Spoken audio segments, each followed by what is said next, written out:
Mes bien chers paroissiens, nous voici tous réunis pour célébrer la mémoire de Jules.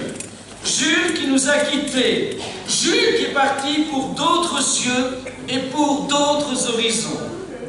Et j'aimerais, moi, son prêtre, moi, son confident, évoquer avec vous ce que furent sa vie et ses passions.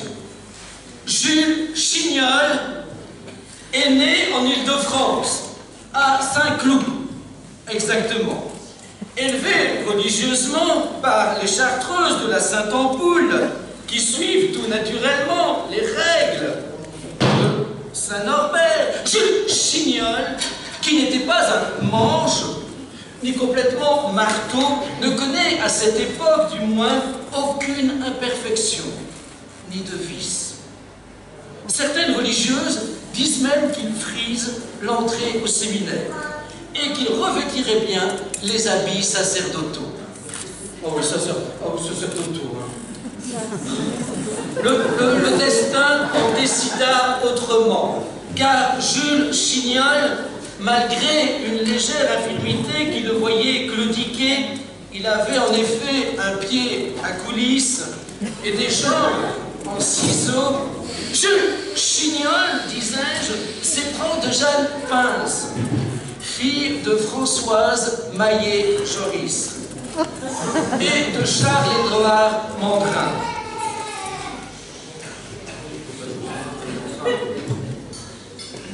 Avec ses fossiles et ses délicats pieds de biche, cette fille d'humeur badine, que Dieu et sa grande clémence, clémence n'étant pas un prénom en l'occurrence, que Dieu et sa grande clémence lui pardonnent, cette fille, disais-je, le vrille véritablement au corps. Plus tard, ce biche-t-il enfin, plus tard, biche-t-il. Tu me vivres, ma sœur. Et c'est dans un grand champ de blé, inondé de soleil, près d'une meule, qu'ils font publiquement connaissance. Jules Chignol, n'hésitant pas à utiliser pour la première fois sa pince à dénuder, son bout long, son pénétrant vilebrequin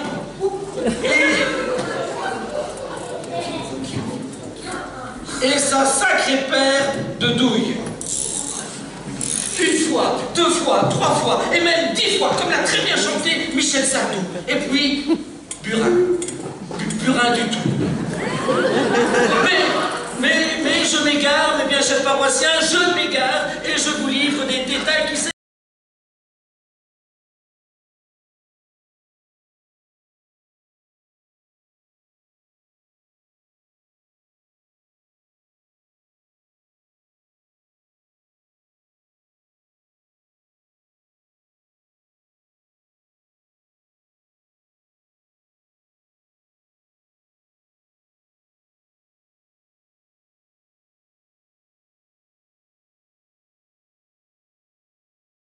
plus de 50 ans, et même à l'âge plus que mûr, Jules Chignol, toujours d'humeur pulsautière, n'hésitez pas à dire, avec une larme de pastis dans la bouche, Jeanne Pince pour elle. Et Jeanne de répliquer délicieusement, si tu savais comme j'aime ta foutue bobine. Oui, vraiment, mes bien chers paroissiens, peu d'ombre au tableau. Les amoureux étaient toujours de mèche. 5,95, bricosette, voyez. Faut bien être sponsorisé à l'heure actuelle. Toujours au top niveau. Bien sûr, comme dans tout couple, rien n'est jamais totalement idyllique. que ceux qui n'ont jamais pété, que ceux qui n'ont jamais pété un câble, que ceux qui n'ont jamais pété un câble lui jettent la première pierre. À ma connaissance, les voisins les entendent dire une fois, une seule fois énoncé, vraiment, Jeanne, vraiment, t'es une sacrée varlope. Ah ouais, ça c'est une sacrée varlope, hein. Vous êtes, non, vous savez une sacrée varlope, hein, ça, je l'ai dit. Et Jeanne de répliquer du tac au tac, et toi, Jules, t'es vraiment trop con. Mais, mis à part cet incident mineur qui leur fit à tous deux beaucoup de peine, ils vécurent sous le poinçon du bonheur.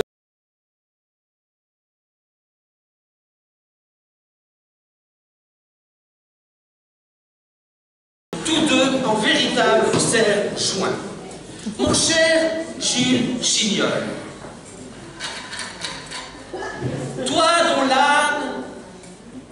dont l'âme a désormais rejoint celle que tu as tant aimée, te voilà désormais au filament du ciel. Puisses-tu rejoindre aussi dans la myriade des bienheureux Jules Pignon et Joséphine Plateau, pour lesquels j'ai rendu en 2016 un hommage tout aussi funèbre et chanté l'hymne céleste.